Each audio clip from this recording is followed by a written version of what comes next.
pues tengo el honor de ser el moderador de este panel de discusión sobre el uso del ultrasonido en la sala de reanimación. Nos acompañan, como se dieron cuenta, pues 4 expertos en ultrasonido a la cabecera del paciente, de los cuales pues he tenido el honor de ser estudiante, compañero de trabajo, compañero de residencia y pues hoy en día también amigo. Entonces ya el doctor Salvador les hizo parte de la presentación, pero me gustaría como dejar algunas reglas claras de cómo vamos a llevar ahorita nuestro panel. Entonces esta va a ser nuestra propuesta de trabajo. Cada uno de los doctores va a traer algunos de los casos clínicos donde pues vieron la necesidad y vieron la importancia del uso del ultrasonido a la cabecera del paciente. Vamos a discutir algunos puntos claves con algunas preguntas abiertas que pueden ir pues dirigidas al público o también aquí al panel. Y importante, podemos hablar sobre los casos clínicos, pero también enfaticemos sobre el uso del ultrasonido y pues los hallazgos ultrasonográficos. Y nuestro orden del día, quienes van a empezar, va a ser como lo ven ahí en la diapositiva, el doctor Bustos, el doctor Linares, el doctor Devia y finalmente cerrando todo el panel de discusión con una variedad de casos clínicos, el doctor Aponte. Entonces, doctores, bienvenidos y muchas gracias por su asistencia. Bueno, vamos a arrancar con este caso. Cuando me hicieron la invitación, yo quise hablar de este tema porque es uno de los temas que yo creo que antes de que usáramos ecografía a uno le daba más temor, ¿no? La incertidumbre en un turno de no estar seguro de un diagnóstico de un taponamiento cardíaco era la diferencia entre la vida y la muerte del paciente y el riesgo legal de uno. Entonces voy a traer un par de situaciones de casos hipotéticos que nos sirva para repasar un poco algo de la teoría de cómo utilizamos el ultrasonido para esto, porque en otros casos se van a hablar ya de casos clínicos reales sobre el taponamiento cardíaco. Siguiente.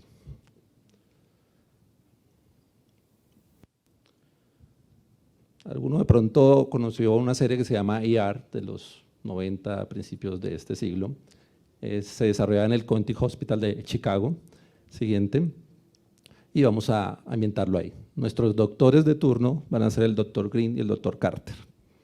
El doctor Green es el attending, el especialista con mucha experiencia, y el doctor Carter es el interno. Siguiente. Y este era el turno. Sí, el turno, esta es una imagen de esa serie y es una imagen similar a cualquier servicio de urgencias que conocemos actualmente, ¿no? Lleno de una cantidad de gente que simultáneamente requiere cuidado y ayuda. Pero en ese turno siguiente llega un paciente que atiende el doctor Carter, ¿sí? Hace 58 años, hace unas semanas un cuadro gripal, ¿sí? Hace 4 días aumento progresivo de la disnea, algo dolor retroesternal, se ve pálido, sudoroso, frío, tiene antecedente de hipertensión arterial y EPOC. Y entonces llega el interno a mirarlo, ¿no? El interno le hace una evaluación inicial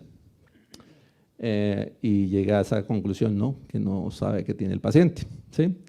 Le llama la atención que tiene una tensión buena, que está ingurgitado y que los fríos cardíacos están velados, pero algo no le cuadra. Siguiente. ¿Podría este paciente estar taponado? Entonces esa sería la primera pregunta. ¿Uno se puede taponar con una tensión de ese tipo? Entonces ahí tenemos una participante, la doctora Adriana. ¿Sí? ¿Qué opina, doctora?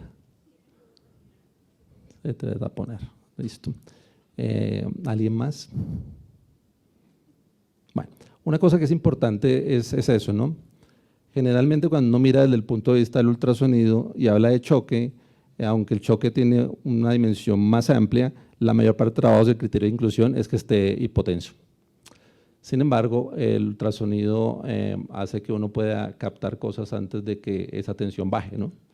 Entonces, actualmente esa triada de Beck, ¿sí?, que nos enseñaron, que es poco frecuente encontrarla, a veces confunde, ¿no? Porque estamos esperando que el paciente tenga la tensión bajita para poder actuar, y eso quiere decir que estamos a veces esperando que el paciente se deteriore para poder hacer algo. Sí, es mejor actuar antes. Y entonces llega el doctor Green, ¿no?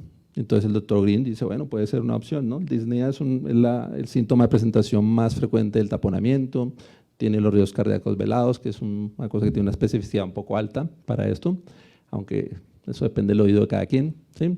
Y vamos a entrarnos en el tema. El emergenciólogo hace la ecografía para mirar si el paciente está taponado. ¿Qué tan válido es esto? O sea, ¿qué tan válido es que un emergenciólogo le mire el corazón y otras cosas para saber si tiene taponamiento? O sea, ¿si le podemos dar el diagnóstico o no? No sé qué opina el doctor Linares, que es nuestro experto también en ultrasonido cardíaco a la cabecera del paciente. Depende. Obviamente depende del entrenamiento. Si usted se entrena, si usted tiene práctica suficiente, pues tiene una muy buena correlación. Sobre todo, y más adelante lo vamos a ver, para este tipo de choques obstructivos, el ultrasonido de la cabecera del paciente tiene muy buena, sobre todo, especificidad. Okay, muy bien, siguiente. Entonces, ahí este estudio que tenía unos 500 pacientes demostró que un emergenciólogo entrenado podía tener una sensibilidad del 96% y una especificidad del 98% comparado con cardiólogos. Pero también hay estudios que muestran sensibilidades casi tan altas como estas después de 4 horas de entrenamiento. Entonces, digamos que el taponamiento del derrame pericárdico no es que sea lo más difícil de diagnosticar por ecografía, es de las cosas sencillas, ¿no? Y muy valiosas y muy importantes. Entonces, vale la pena entrenarse, vale la pena empezar y seguramente, a pesar de que el entrenamiento sea corto inicialmente, uno puede tener un diagnóstico que puede confiar en él, usualmente. Siguiente.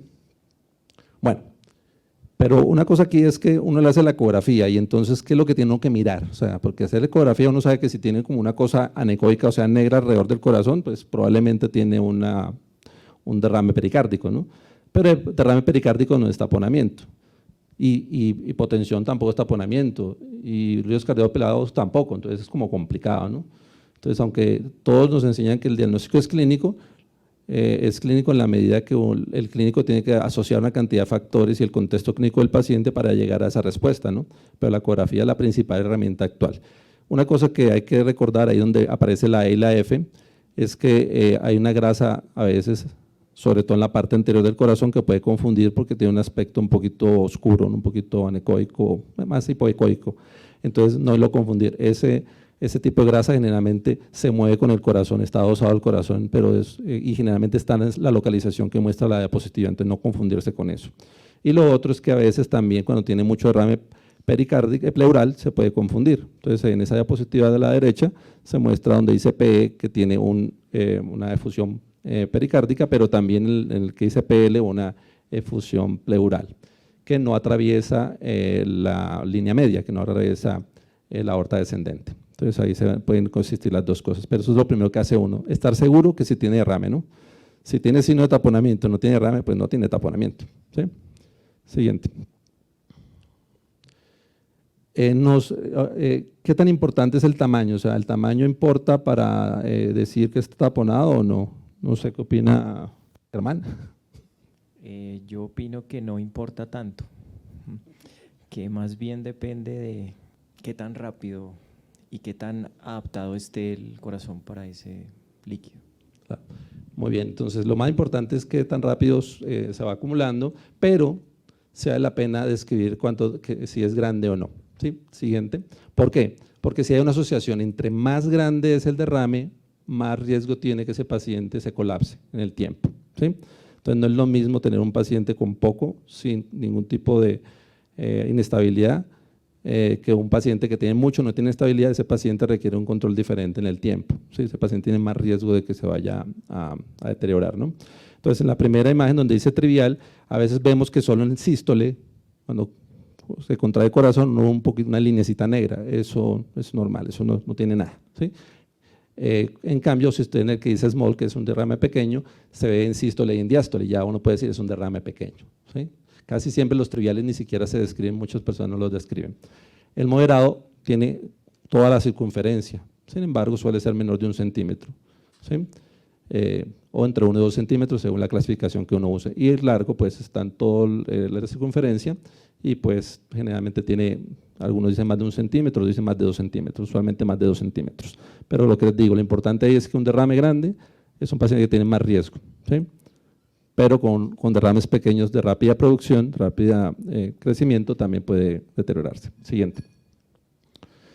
Y empieza una cantidad de cosas. Uno decía, pues, lo más importante es el contexto del paciente, ¿no? Un paciente que esté en un contexto clínico adecuado, la presencia del líquido pericárdico es un predictor bastante alto. Pero hay un par de signos que uno lee muchas veces, ¿no?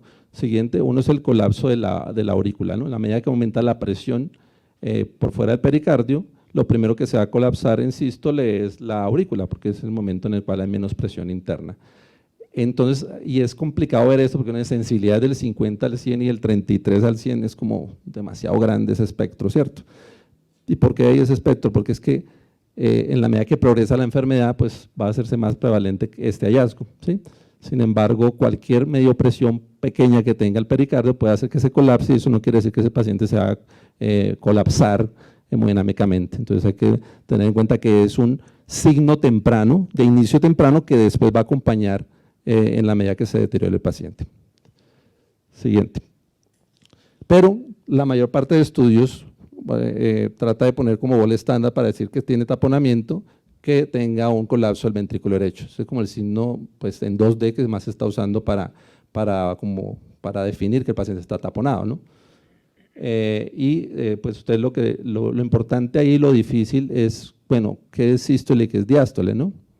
Porque cuando este paciente, una de las presentaciones principales de los pacientes taponados es que hacen taquicardia, y cuando el paciente está taquicárdico es difícil de mirar al ojo que es sístole y diástole. Lo importante y una forma fácil de hacerlo es que cuando la válvula mitral esté abierta, si está colapsado el ventrículo derecho, estamos hablando de un colapso en diástole, ¿sí? Entonces eso le ayuda mucho. Entonces hay dos formas de hacerlo, uno poniendo pues grabando la imagen, congelando y moviéndose hacia atrás y hacia adelante en los fotogramas que genera el ecógrafo. O lo otro es utilizar el modo M como ven ahí. Siguiente.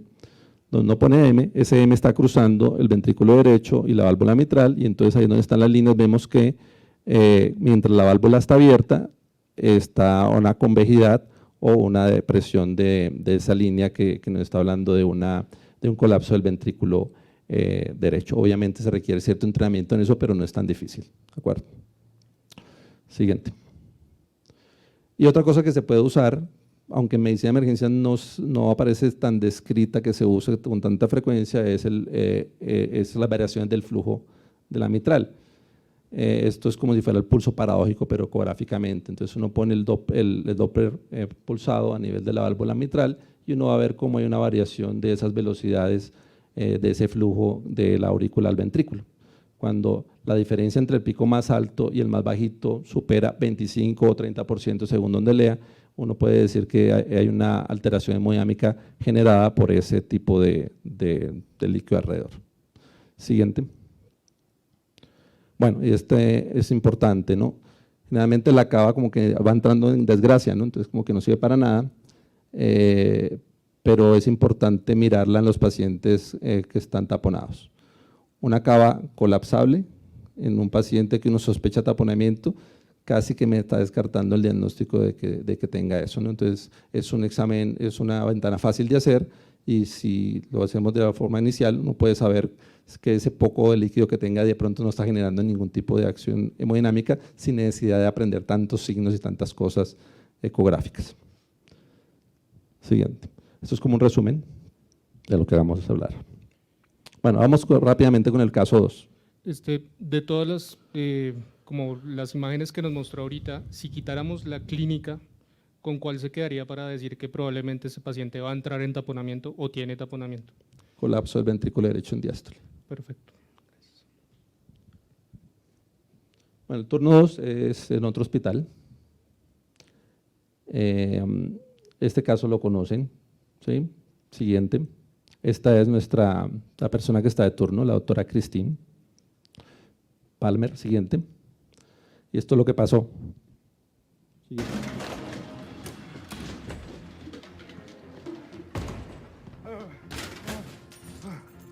Señor, ¿puedo ayudarle? La doctora Palmer, ¿dónde está? Señor, necesita que… ¿Dónde está? Con las enfermeras. Christine. ¿Steven? No puede ser. ¿Qué te... Tienes que llevarme a un quirófano, solo tú. ¿Cómo te...? ¡Ya! ¡No me queda tiempo! ¿Qué te pasó? Puñalada. Tamponada cardíaco. ¿Qué traes puesto? Diagnóstico neurocirujano, ¿no? ¿Nada en cavidad torácica? No, la sangre está en el pericardio y no sé. No. Steven. Rápido.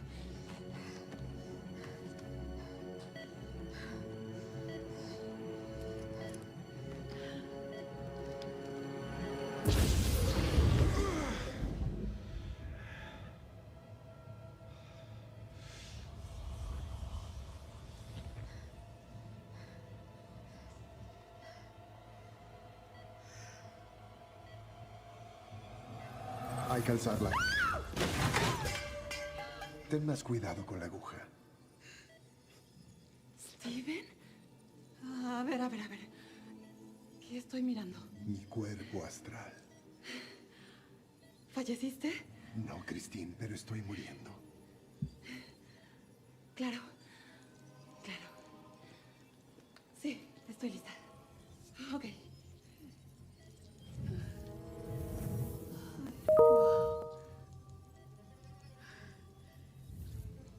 Justo aquí. Jamás vi una herida como esta. Ok.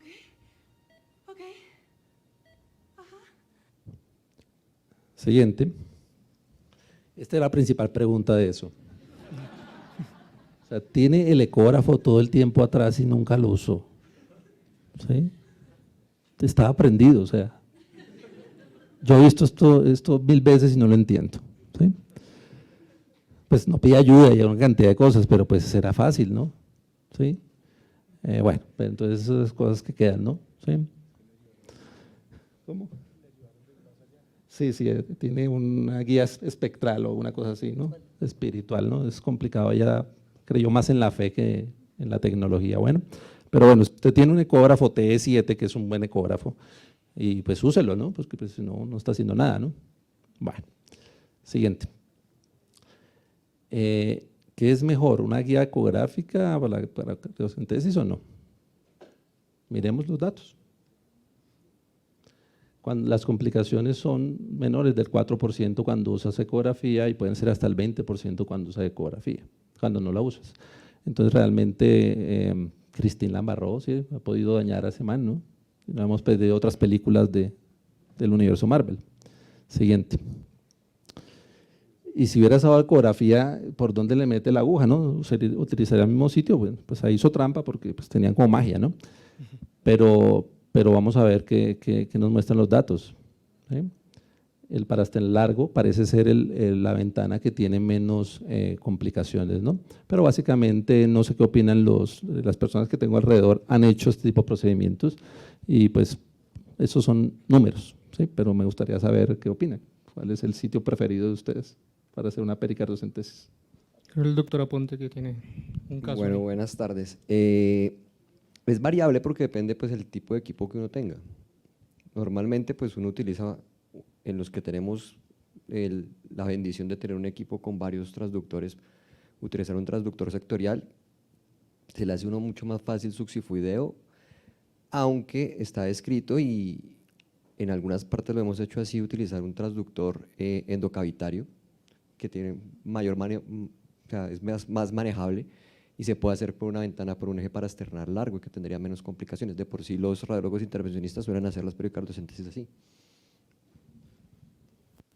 Doctor Linares. Pues las que yo he hecho, las he hecho subsifoideo, pero hay una serie de casos muy larga que tiene el Mayo Clinic sobre esto. La ventana preferida es paraesternal entrando por el ápice, con muy buenos resultados. Incluso hay descripción de no hacerlo incluso con el sectorial, sino con un lineal, porque usted lo que necesita ver es la pared torácica y ver el pericardio y ver en eje largo, o sea, en plano la aguja entrando por vía apical. Yo no la he practicado, la que he hecho es subsifoideo. en pacientes en paro, que es más complicado. Ninguno ha salido, todos se han muerto. Esa era mi siguiente pregunta. De los que han tenido experiencia pues, haciendo pericardiocentesis, ¿qué tanto les han salido esos pacientes del paro o qué tanto tienen experiencia de supervivencia en esos pacientes? Depende. ¿Qué tipo de? Depende de la causa. La ruta preferida, como dice Gerardo, subsifoidea por comodidad, pero si no hay ventana, pues uno busca por dónde. O sea que realmente es donde mejor se sienta uno más, donde uno se sienta más seguro, donde uno piense que la punción va a ser más cómoda para uno y pues de esa manera para el paciente. Y en cuanto a la sobrevida, va a depender de la causa. Todas las pericardios que hemos hecho nosotros en periparo por infartos con ruptura ventricular, hemos sacado 2 y los 2 se subieron a salas y se murieron en salas. Tuvimos un par por uremia, salieron del paro. Entonces depende de la etiología. Sí, efectivamente, como lo dice el doctor Germán, y por eso es que es un procedimiento casi que una moneda al aire cuando uno lo hace, en intraparo o periparo, porque si bien logro liberar el taponamiento y pues en teoría y prácticamente también logro sacarlo del paro, dependiendo de lo que uno saque, de lo que uno drene, es que también va a depender la sobrevida del paciente. Si es un derrame por una serositis o algo que no sea sangre, les podría ir relativamente bien, pero pues si es sangre, pues esa sangre tuvo que haber salido de alguna parte. Y pues sí, lo saco del paro, pero al mismo tiempo estoy abriendo una llave para que por ahí salga toda la sangre y literalmente el paciente se desocupe. Entonces sí, la experiencia con nosotros es los pacientes que hemos logrado hacerlo intraparo o periparo y que suelen ser sangre por rupturas ventriculares o incluso por aneurismas, disecciones aórticas que se disecan hacia arriba, pues si bien los logramos sacar del paro, la sobrevida a corto plazo es mínima. Bueno, yo creo que vamos a la siguiente. Ya se adelantó un poco Gerardo, pero básicamente hay algunos sugieren que el sectorial es un tipo de traductor que por su tecnología no tiene una buena resolución de la aguja, no es el que mejor la tiene. Entonces, una vez que uno localiza un bolsillo o un espacio donde tiene el derrame o el pericárdico, realmente no requiere una profundidad tan grande, entonces un traductor lineal puede ser una muy buena herramienta o uno convexo, ¿no? Entonces, siguiente. Ahí vemos en un escenario real la colocación, la introducción de una aguja en el espacio pericárdico, ¿no? Obviamente tiene sus riesgos, ¿no? Pero pues probablemente si está en el momento indicado, los beneficios superan a los riesgos en este tipo de pacientes. Siguiente. ¿Dónde puedo leer? Yo les recomiendo este artículo que salió el año pasado, tiene más de 200 referencias bibliográficas, y es un grupo de especialistas en emergencias específicamente que dan unos buenos tips acerca de este tema. ¿Sí? Muchas de las imágenes de esta mini presentación las pueden incluso consultar directamente ahí con suplementos de video. Siguiente. Listo. Pensé que seguía Gerardo, pero bueno. Entonces, pues siguiendo con el tema de la ecografía y su utilidad en algunas patologías, creo que el subtítulo de esta no sé, reunión, foro, era estrategias para mejorar la sobrevida. Entonces, hablando de los sépticos, uno mira que la sobrevida, según este metaanálisis, en los últimos 20 años se ha reducido 0.04 por año. Y si uno lo compara con la enfermedad coronaria, la reducción de la mortalidad por enfermedad coronaria ha sido casi el 30% en 10 años, mientras que el séptico solamente 10% en 20 años. Entonces, digamos que algo pasa y claramente necesitamos todos los días nuevas herramientas o utilizar antiguas herramientas con nuevas usos. Entonces, tal vez la ecografía puede ayudar también en este afán de reducir la mortalidad de los pacientes. Hace mucho tiempo pienso que el tratamiento del paciente séptico debe ser enfocado a 4 pilares. Y esos son los 4 pilares que yo pienso que son fundamentales para el tratamiento del paciente y que cada pilar es tan importante como el otro. Si uno de esos pilares fracasa, el éxito del paciente pues no va a llegar, y seguramente por esa razón es que tenemos tan poco éxito con la sobrevida. Entonces, en cuanto a la identificación temprana, creo que lo primero que hay que decir es que la manera actual de predecir la mortalidad de un paciente con sepsis debe incluir escalas clínicas y biomarcadores. Eso creo que todos tenemos claro, que para saber que el paciente se va a morir, uno podría hacer una combinación de un score clínico con un biomarcador, y uno podría, entre comillas, estratificar al paciente y decidir qué paciente tiene más riesgo de morirse o no que otro en el servicio de triaje. Sin embargo, estamos lejos de identificar un paciente con el diagnóstico de sepsis en la valoración inicial, ¿sí? Entonces, una cosa es el que se va a morir, el que está muy enfermo, el que potencialmente se va a morir, al que puede tener sepsis al ingreso. Y ese es el problema: si uno no lo reconoce tempranamente, seguramente pues no nos va a ir bien. Entonces, este es un caso de un paciente de 67 años, diabético e hipertenso, que viene por 6 horas de epigastralgia tipo picada, que es variable de intensidad, pero que decidió consultar el paciente porque va en aumento. Esa epigastralgia se asociaba a emesis, disnea y deterioro general. Al examen físico, la presión arterial estaba en 154, la cardíaca en 109, respiratoria en 24, saturada 90 al ambiente y una temperatura de 36.9. Lo relevante del examen físico: los ruidos cardíacos estaban taquicárdicos, roncos ocasionales, dolor en el epigastrio a la palpación, edema de miembros inferiores grado 1 con un llenado capilar de 2 segundos. Eso es, diagnóstico. Entonces, síndrome coronario, ¿quién levanta la mano por esa? No fue muy popular. Sí, esa es trampa, están sesgados. Segundo, pancreatitis, colecistitis, úlcera péptica. Es que porque ya vio la charla. Aneurisma de aorta, isquemia mesentérica.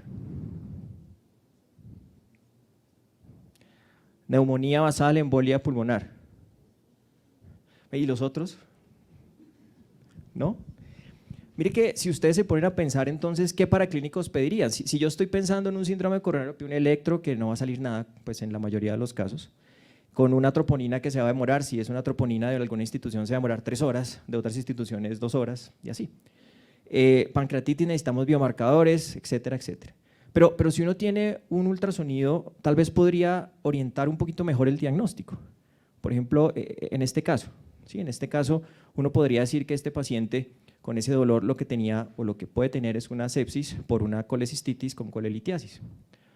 O en este caso, este paciente lo que podría tener es una sepsis por una translocación bacteriana por una obstrucción intestinal alta. Entonces, uno podría decir entonces en esta primera fase de la identificación que el ultrasonido podría contribuir de manera significativa en la valoración inicial del paciente en urgencias para dirigir las terapias de emergencia y los estudios confirmatorios. Y eso posiblemente podría evitar demoras en estudios no pertinentes. Entonces, pues sirve, ¿cierto? Y creo que es importante que uno aprenda a utilizar el ecógrafo como tanto usamos el fonendoscopio. En cuanto al control del foco de infección, lo más importante es cuando uno decide iniciar un antibiótico, pues ya sabemos que debe ser un antibiótico lo más apropiado que se pueda, ¿sí? Basado en qué tan severa está la infección, basado en qué sitios donde uno cree que está el foco de infección, basado en esa microbiología que tiene uno en la institución y pues de las características de mi paciente, si tiene falla renal, si tiene insuficiencia hepática, bueno, si tiene alergias, lo que sea. Pero hay otras intervenciones que podrían ayudar a mejorar el paciente, que son intervenciones mínimamente invasivas o intervenciones quirúrgicas tempranas. Entonces, por ejemplo, si yo tengo un paciente con una neumonía, una clínica de neumonía, un proceso infeccioso, y yo hago una ecografía y encuentro un derrame pleural, pues mal haríamos en no estudiar ese derrame. Podríamos estar ante un empiema que cambiaría de alguna manera el manejo inicial y pues definitivamente el manejo completo del paciente que está al lado de nosotros. O este caso, si yo documento que tiene un absceso hepático, pues nos cambiaría de entrada el esquema antibiótico y pues si no sabemos cómo, pues podemos llamar a alguien que nos ayude a drenar esa colección. Entonces, creo que también el ultrasonido podría ayudarnos para el control del foco infeccioso de manera temprana. No que lo hagamos nosotros, porque pues, digamos, a veces no tenemos la suficiente pericia para hacerlo, pero ya sabríamos a quién tenemos que llamar o ya sabríamos qué estudios deberíamos hacer para poderlo realizar. Creo yo que en lo que más nos ayuda en este momento es en el manejo de soporte. Entonces, en el manejo de soporte siempre hemos pensado que el reto es desarrollar una estrategia de atención de pacientes con sepsis en la sala de emergencias. Y digo siempre en la sala de emergencias porque es un sitio con recursos limitados y tiempos reducidos. Que sea este tratamiento debe estar basado en las características particulares de cada individuo, ¿sí? Siempre hay que darle al paciente lo que necesita en el momento que necesita, ¿sí? Y no a todos darle lo mismo, o sea, no estamos en una fábrica médica, sino estamos tratando seres humanos que tienen diferentes necesidades en el momento. Otro paciente cualquiera, tiene 69 años, hipertenso o hipertensa, sexto día, bueno, en realidad es hombre porque está en su sexto día de biopsia de próstata. Consulta por fiebre, somnolencia, malestar general, con una presión arterial de 75/52, una cardíaca de 92, temperatura de 39,2, una creatinina que está en 2.6, con un lactato que está en 3.1, 14.500 blancos, una hemoglobina de 10, una bilirrubina de 2.1 y un SOFA de 8 puntos. Entonces el doctor muy juicioso hace el diagnóstico de una sepsis por una infección urinaria, posoperatorio, biopsia de próstata, bla, bla, bla, bla. Le inicia antibiótico terapia, le pide un cultivo, jurocultivo, y le pide unos hemocultivos, le empieza a manejar el dolor, el malestar, lo monitoriza y le pide una interconsulta a la UCI. Y luego una voz detrás, un poco chillona y un poco molesta a veces, dice, doctor o doctora, ¿y para la presión arterial? Entonces yo quisiera que el que quiera levantara la mano y proponga responderle a esa voz de la conciencia que le dice a uno y para la presión arterial. Entonces, vea que no es tan fácil, ¿no? Al final. Entonces la pregunta es otra vez, doctor, para la presión arterial. Entonces uno, por suerte salió así bien, porque alguien dijo vasopresor y el otro dijo líquidos, entonces estuvo bien. Y esa es la pregunta, ¿cierto? ¿Líquidos o vasopresores? Sí, esa es como nuestra discusión diaria, creo. Creo que todos nos enfrentamos a la misma pregunta siempre. Y creo que también siempre nos pasa algo así. Cuando no tenemos el ultrasonido decimos, jefe, pásele un bolito y miramos, ¿sí? Y no es un bolo, sino un bolito, porque como los líquidos no hacen daño, entonces pues está bien, ¿cierto? Eso no pasa nada, pasémosle un bolito y miramos, ¿sí? Pero creo que uno debería manejar los líquidos como un medicamento. Eso no es agua bendita, es algo que potencialmente puede hacer daño. Entonces uno tiene que aprender a utilizar el lactato de Ringer o la solución salina o el plasma light si están en otros contextos, dependiendo como si fuera un medicamento cualquiera, como si fuera noradrenalina, como si fuera vasopresina. Entonces la respuesta sería, si uno tiene el ultrasonido, uno debería tener entonces un objetivo y es predecir a quién le va a servir ese bolito y determinar si ese bolito va a ser tolerado por el paciente. Entonces hay muchas formas de determinar si el bolo le va a servir al paciente y aquí es un resumen de lo que algunas cosas que están escritas. Pero pienso que para nosotros en el escenario de urgencias tendríamos dos escenarios, todavía ver las variaciones de la vena cava inferior y tratar de mirar cómo se comporta el gasto cardíaco con el levantamiento pasivo de piernas.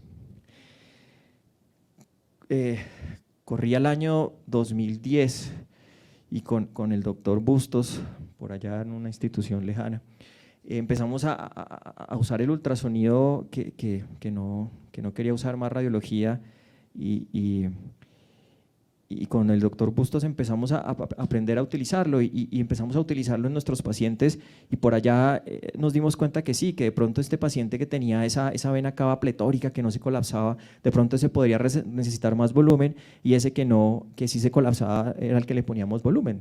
Después con el tiempo y la experiencia de otros artículos y otras cosas nos dimos cuenta que no era tan fiable eso, pero lo usamos mucho tiempo y fue una herramienta que nos dejaba más tranquilos a la hora de tomar la decisión de pasarle el bolito al paciente o no.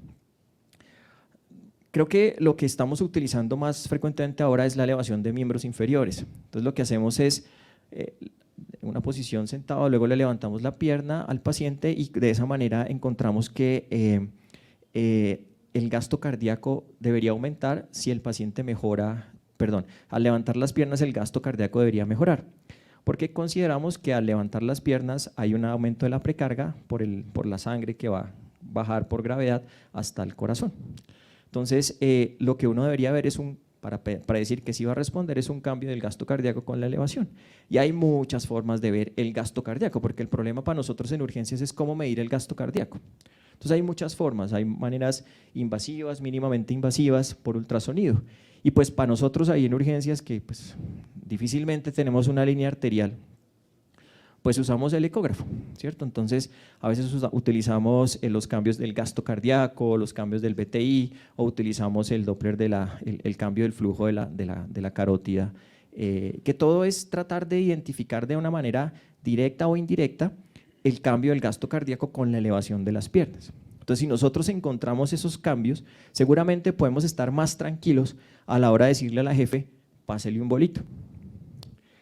En cuanto a saber si el paciente lo va a tolerar, cuesta un poquito más de trabajo, ¿sí? Cuesta un poquito más de trabajo porque toma un poco más de tiempo hacer los exámenes. Entonces, si queremos ver si la parte izquierda del corazón lo va a tolerar, pues podemos mirar el pulmón y para el derecho podemos mirar el patrón venoso, que podemos utilizar, por ejemplo, una guía, un protocolo que es Vexus o el que ustedes quieran, hay muchos ya al respecto. Si este paciente, ustedes le van a poner líquido, si encuentran este patrón de pulmón, ¿le ponen el bolito? O mejor, ¿creen que va a tolerar el bolito? ¿Quiénes creen que va a tolerar el bolito? Ok. ¿Y este paciente creen que va a tolerar el bolito? Pueden levantar la mano, no pasa nada. Entonces, ¿qué piensan? Ninguno de los dos va a tolerar.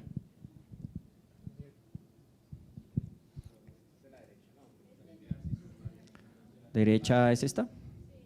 Ok. Entonces, esto podría ser un patrón pulmonar normal que tiene unas líneas horizontales que uno podría pensar que son normales y este señor seguramente tiene unas líneas que son verticales que podríamos llamar las líneas B y que nos hablarían de algo de intersticio, que pues uno podría pensar que es líquido, ¿cierto? Que no va, pues, pero pues a veces el paciente tiene una enfermedad pulmonar de base, entonces ahí ya nos complica un poco el tema. Pero pues uno podría tener cuidado con este paciente, no va a cargarlo tanto porque seguramente tiene por lo menos algo que le dice a uno tenga cuidado, de pronto no va a tolerar la carga. O un Vexus, y el Vexus pues depende si uno le alcanza el tiempo y la paciencia y el paciente respira bien, porque es que cuando el paciente está muy ahogado, tiene mucha dificultad y está muy inquieto, es muy difícil a veces lograr esas ventanas hepáticas o portales. Entonces, todo parte de la cava, si la cava está grande uno ya empieza a preocuparse, pero también tiene problemas, ¿no? Si es un paciente un EPOC crónico, un intersticio crónico, pues también va a tener la cava grande sin decir que no le va a tolerar el bolo. Entonces, uno podría concluir, por lo tanto, entonces, si el paciente no tenemos ultrasonido, pues la frase sería, jefe, pásele un bolito y miramos, ¿cierto? Echémosle una moneda al aire, a ver, ¿sí? Que sería lo mismo, usted le dice a la jefe, tire la moneda, si sale cara le pone líquido, si sale sello no, ¿cierto? Y tiene la misma probabilidad de mejorar, 50%. O con ultrasonido, pues antes de administrar los fluidos se debe evaluar si el paciente va a responder y si uno tiene tiempo y el paciente lo tolera, si va a tolerar la carga de líquidos. Y finalmente, la inflamación y la epigenética.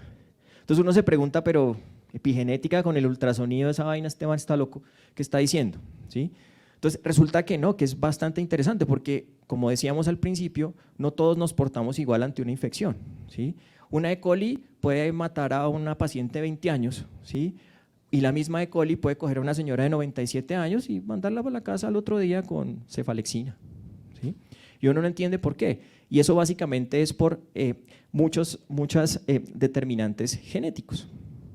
Entonces, tratando de ver cómo se portan estos pacientes desde el punto de vista genético, pues uno puede tener varios fenotipos de presentación del paciente, que puede variar de acuerdo a la fase en la que esté el paciente, o de acuerdo a cómo esté respondiendo, o de acuerdo a cómo se canse su sistema inmune de responder a la respuesta a la noxa que tiene de su infección.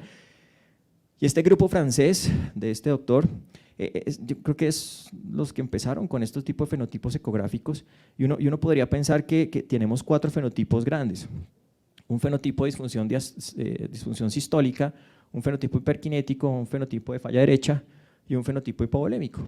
Y uno podría reconocerlos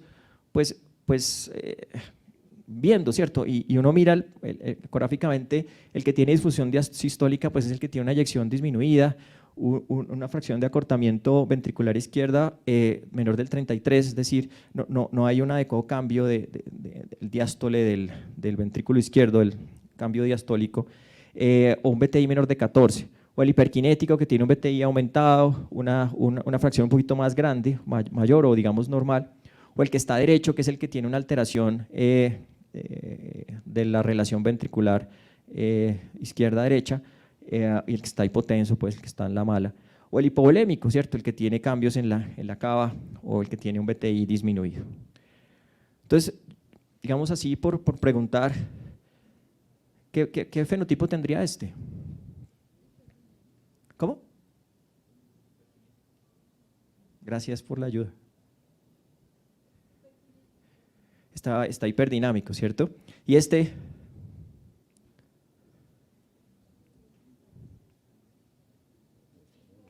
¿Cómo?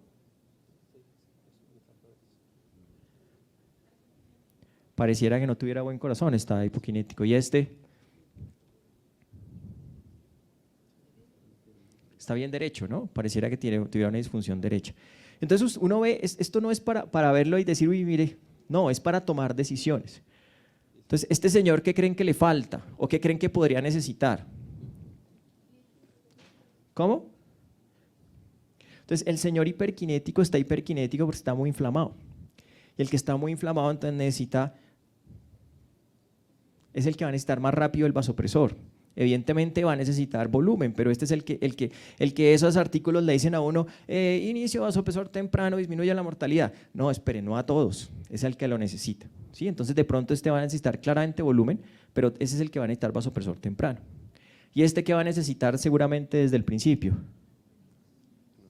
¿Cómo? Líquidos no tanto, creo que este sería el que menos líquidos deberíamos aportarle, es el que necesitaría desde el principio pensar en un inotrópico, porque el corazón le está pidiendo ayuda, ¿verdad? Y este es el que está más malo. El derecho, un séptico derecho es el que está más enfermo y es el que va a necesitar vasopresor, inotrópico y un control muy juicioso de los fluidos. Entonces, uno podría pensar desde el principio qué es lo que va a necesitar mi paciente y uno puede irlo guiando según cómo vaya respondiendo a las intervenciones. Entonces, para terminar, la sepsis pues claramente es una enfermedad mortal que pese a los múltiples protocolos no se reducen las tasas de mortalidad satisfactoriamente y que el ultrasonido podría contribuir a las diferentes fases del tratamiento del paciente. Pero claramente no solo se trata de ultrasonido, no es que ahora todo el mundo ultrasonido y punto, no, porque hay muchas otras cosas, porque si fuera solo ultrasonido, pues… Entonces es un trabajo multidisciplinar, es un trabajo complejo y pues evidentemente falta mucho por hacer. Y listos. Gracias, doctor Devia. Yo sí tengo una pregunta tanto para el doctor Devia como para los panelistas, y es si consideran entonces que el ultrasonido a la cabecera del paciente reemplazaría entonces al ultrasonido hecho por los radiólogos. Gracias por la pregunta, doctor Pimienta.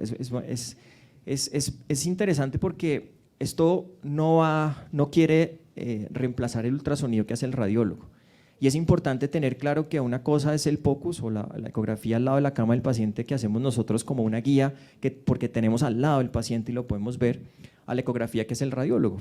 Lo que hace el radiólogo es completamente diferente a lo que hacemos nosotros. Lo que yo podría decir es que la ecografía que hace el radiólogo es complementaria a la ecografía que nosotros hacemos. Incluso muchas veces es confirmatorio de la ecografía que nosotros hacemos. Entonces, en ningún momento se trata de que nosotros hacemos y ellos no, sino al contrario, es un trabajo en equipo con el radiólogo y no pretendemos hacer nada que no nos compete a nosotros porque no somos radiólogos. Es que hay una diferencia muy grande. Y como dice Germán, no es que nos estemos pisando los campos de trabajo. Sí, porque ese es el principal, como usted va a hacer ecografía, entonces me va a quitar el trabajo a mí, entonces yo no necesito. Son cosas completamente diferentes. ¿Qué es lo que ponen al final todos los reportes de radiología?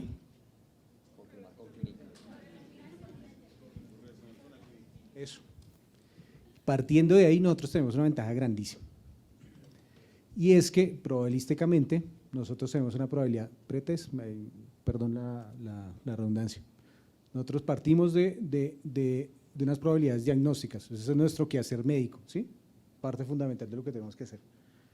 E intentamos solucionar un problema y nos apoyamos con el ultrasonido. Es completamente diferente a lo que hace el radiólogo. El radiólogo le ruega a uno que por favor ponga algún dato de por qué carajo le pidió usted la radiografía a ese paciente. Se le estaba dando neumonía.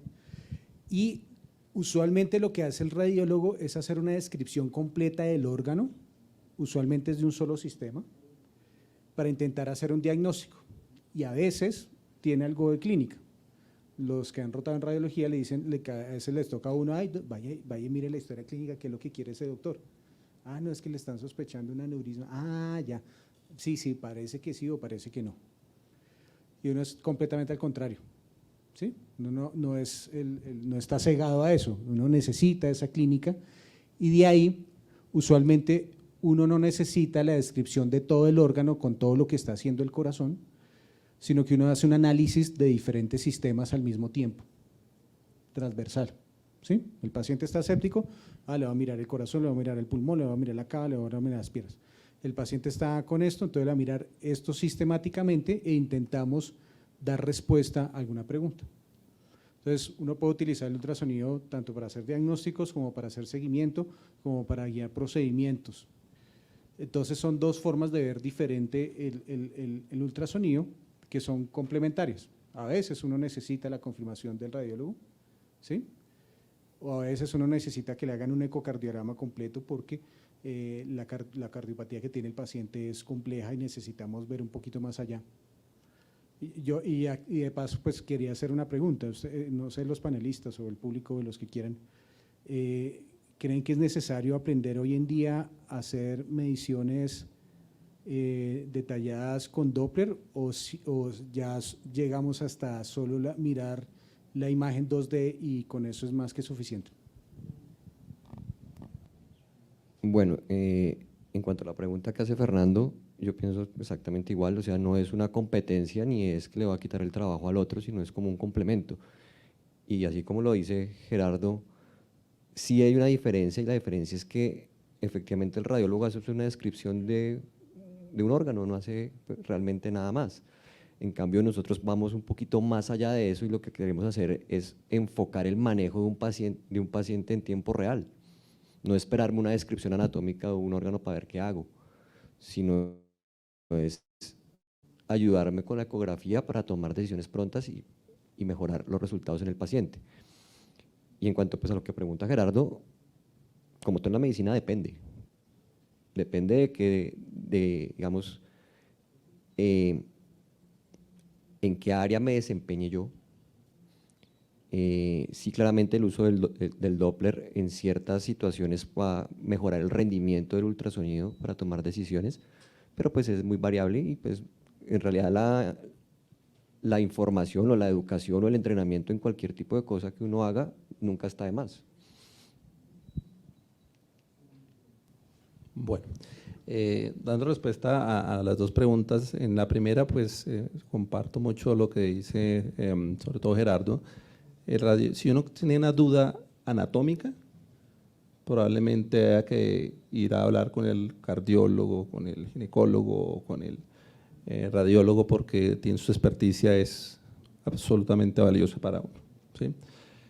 Pero si lo que uno quiere saber es el comportamiento desde lo fisiológico, del estado, del momento que tiene el paciente en su enfermedad, probablemente es mejor conversarlo con otro que haga pocos, ¿cierto?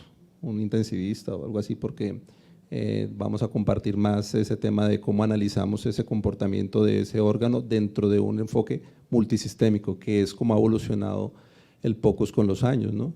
Cuando nosotros empezamos a hacer esto era hacer segmentos corporales de una forma simplificada con respecto al radiólogo, pero básicamente más o menos hacía lo mismo, ¿sí?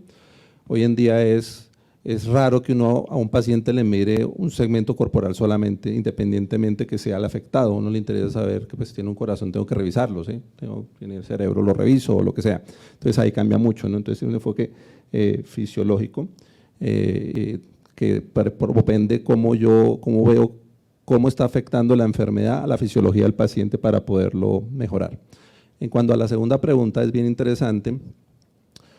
Yo creo que el Doppler sirve. El problema de hacer Doppler es cuando ya viste la ecografía y te dio una respuesta, seguir haciendo cosas, ¿sí? Que desde el punto de vista de aprender es muy chévere y a mí me gusta hacerlo, pero desde el punto de vista de la realidad de un servicio de urgencias congestionado, pues si ya tienes una respuesta, sigue con el siguiente paciente, ¿sí? Obviamente hay cosas que no se pueden hacer, o sea, yo no puedo mirar un Doppler transcraneal sin Doppler, o sea, si mi pregunta está hacia ese lado, pues es diferente, ¿no? Pero hay que tener eso, o sea, todo en su justa medida, ¿no? Lo que ha pasado, por ejemplo, con muchos colegas de cuidado intensivo, que les gustaba hacer muchas medidas, es que se han dado cuenta con el tiempo que 10, 15 o 30 minutos después de hacer medidas, su respuesta y su decisión era la misma que habían alcanzado los primeros 5 minutos después de mirar el 2D del paciente. Entonces, lo interesante aquí es cómo selecciona a qué paciente le tengo que hacer más cosas, ¿sí? O qué signo fácil de obtener es el suficiente para no tener que encarnizarnos con un ecógrafo haciendo 18.000 medidas para algo que no va a cambiar y que debería estar haciendo el manejo ya o estar atendiendo a otro paciente, que creo que es lo difícil y creo que es la misión de los que trabajamos en este tema, ¿no?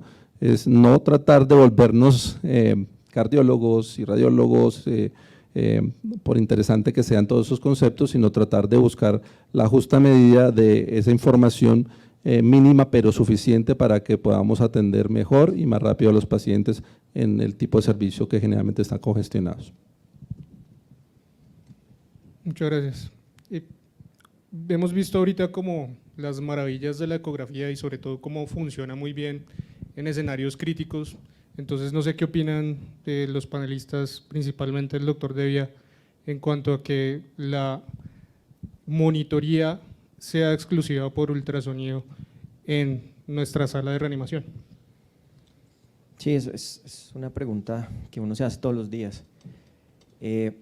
Yo creo que no debe ser exclusiva, creo que tenemos que agarrarnos de cualquier cosa que permita monitorizar el paciente, así sea nuestro tensiómetro y nuestros electrodos.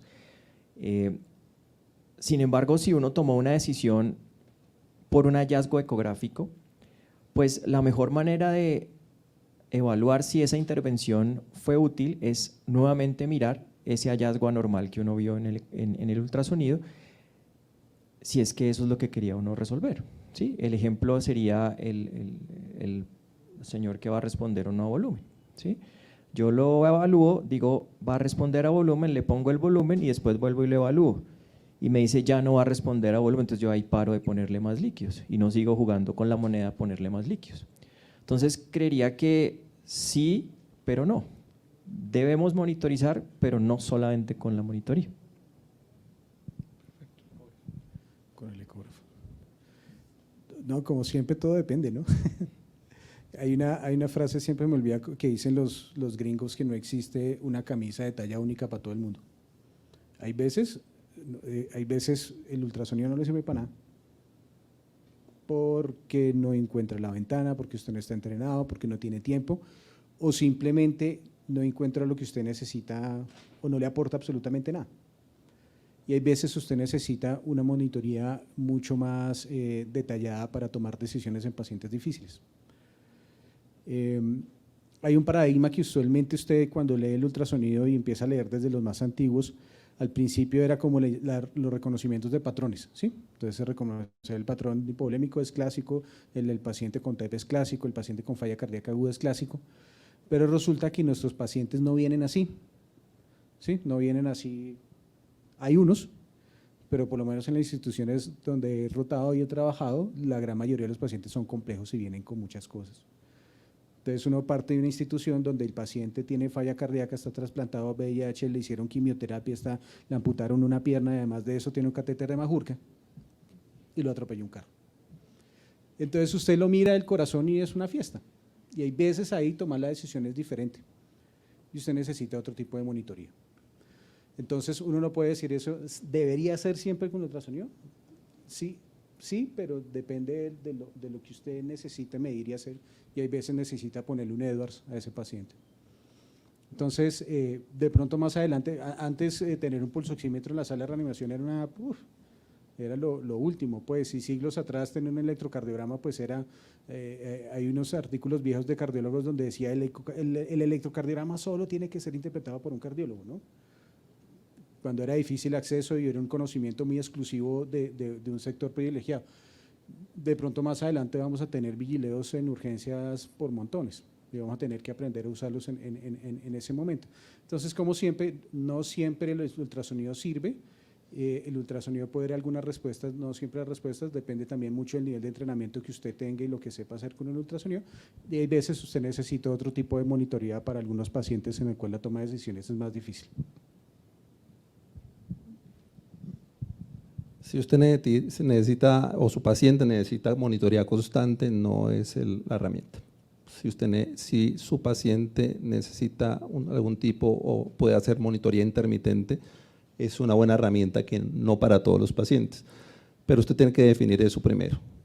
¿Necesita monitoría continua y existe ese tipo de monitoría para el paciente? Pues no será la ecografía, aunque ya están saliendo unos traductores que se pegan y puede hacer alguna cosa constante.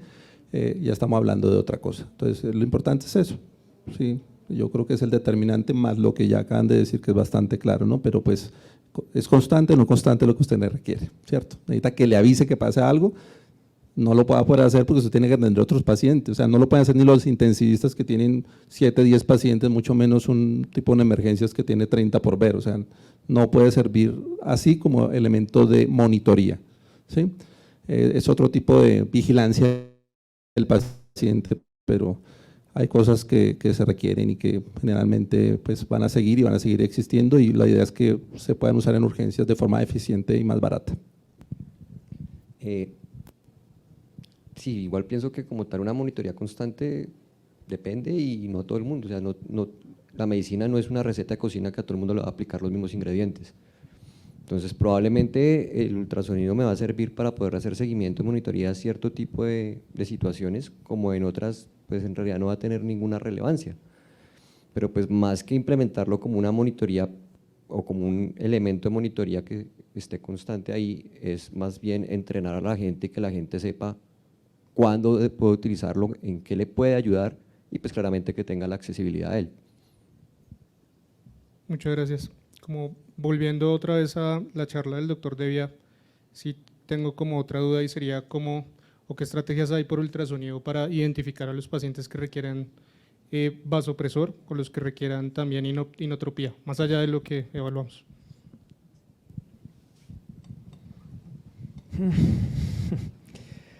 Sí, creo que eso es, por lo menos yo tengo esa duda hace mucho rato, cómo dirigir el inicio del vasopresor, ¿sí? Es decir, más o menos, quiero resaltar, uno tiene idea de cuándo iniciar y cuándo dejar de utilizar líquidos, pero cuándo iniciar y hasta dónde llegar con los vasopresores aún no sabemos.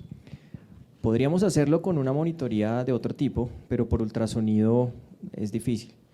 Y cuando uno revisa la literatura encuentra poquito en realidad. Puedo decir que existe por allí unos trabajos con índice cardíaco y hay una correlación inversa con un kappa de 0,7, tal vez 0,71, con la resistencia vascular y ese índice cardíaco sacado por gasto medido por BTI.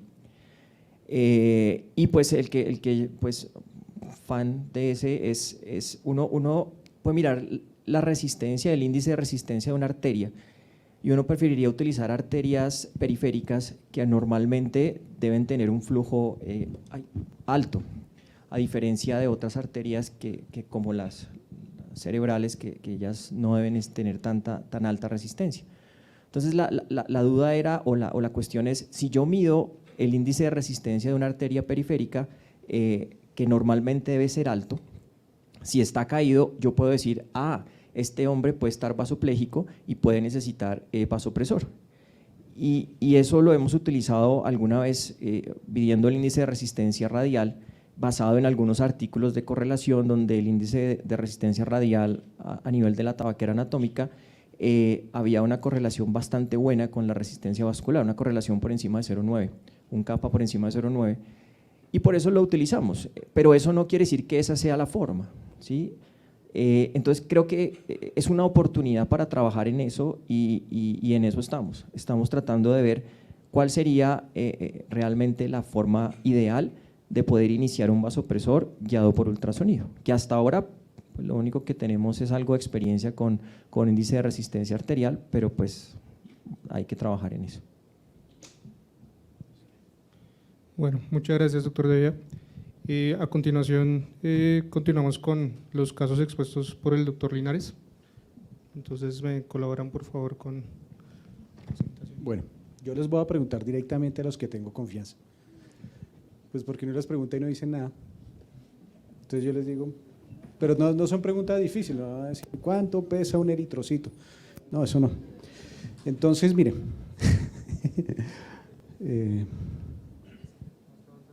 No. Ya. Pues sí tengo muchos conflictos de interés, ¿no? Pero es con la industria desafortunadamente. Lo que quiero mirar y decir es que voy a dar un ejemplo de cómo se usa el ultrasonido para tomar algunas decisiones. Obviamente, pues uno pone el ejemplo donde el ultrasonido sí le sirvió, pero en muchas otras oportunidades no sirve. O no le da información, o simplemente no le sirve para nada para tomar la infusión. Me gustaría discutir algunas opiniones de unas preguntas que yo tenía preparadas. Si alcanzamos, discutimos algo de la evidencia y miramos y exponemos algo sobre algunos mensajes que les quiero dejar. El caso clínico es una abuelita de 83 años, plenamente funcional, Bartes de 100, Lawton 0, no mentira, la señora es muy funcional y la señora llevaba 3 días con gripa y 2 horas antes se empezó a sentir más ahogado y llegó a urgencias. ¿Qué? Llegó a urgencias y como siempre, no doctor, es que estaba entrando a la sala de espera y hizo paro y la entraron y la empezamos a reanimar. No había estado sangrando, no había estado con fiebre, no había tenido dolor torácico, no había tenido picos febriles. La información afortunadamente es buena porque el hijo estaba ahí al lado y pues nos dio una información relativamente buena. Y al examen físico, pues es un paciente en paro del residente, entonces pone ahí Motley score de 5, pues claro, está en paro. Y algún dato importante de pronto que se veía con algo de ingurgitación yugular y el resto es como todos los pacientes que se ven paro, a menos que sean de trauma, pues. Entonces, la abuelita la reanimamos, 2 minutos, una dosis de adrenalina, 2 goticas de amor y la señora salió del paro. Entonces, le pusimos el central, se intubó, soporte vasopresor y eso. Y entonces, alguien me puede decir, voy a preguntarle a 3 personas, en 3 diagnósticos diferenciales, ¿qué es lo que le pasó a la paciente? ¿Por qué se murió? Cindy. Bueno, está difícil, pero puede ser varias cosas. ¿Podría ser una sola? Bueno, está bien. Bueno, y puede ser un TEP. Me lo quitó. Otra, Carolina. Otro TEP. 2 TEPs. Un TEPcito. Estaba con gripa, 3 días. Sí, sepsis. Y a Daniel, otra causa. Tal vez un infarto.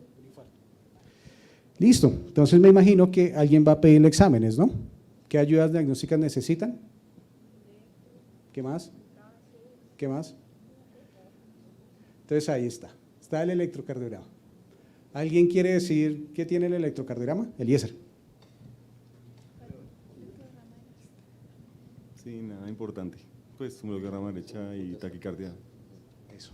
¿Y le hizo el diagnóstico a la señora con eso? Bueno. ¿Y los gases? Ay, no, yo no alcanzo a leer. Están vueltos nada. O sea, tiene un pH 6,9. Qué pena que me salió borroso, pensé que iba a salir mejor. Bicarbonato de 12. La hemoglobina está bien, 15. El sodio y los electrolitos están bien y tiene una glucometría en 378. y un lactato en 13,79, típico de un paciente que está en paro. Y la radiografía de tórax. ¿Alguien ve algo raro en la radiografía de tórax?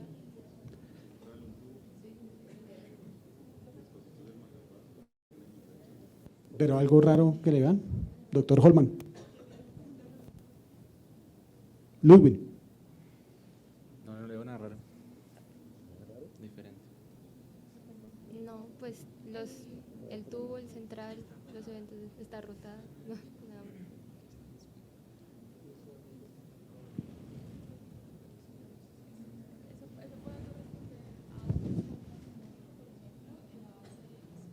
Ok. Listo. Ya con esos exámenes, ¿le cambiaron a usted sus diagnósticos? Cindy. ¿Puede seguir siendo un TEP?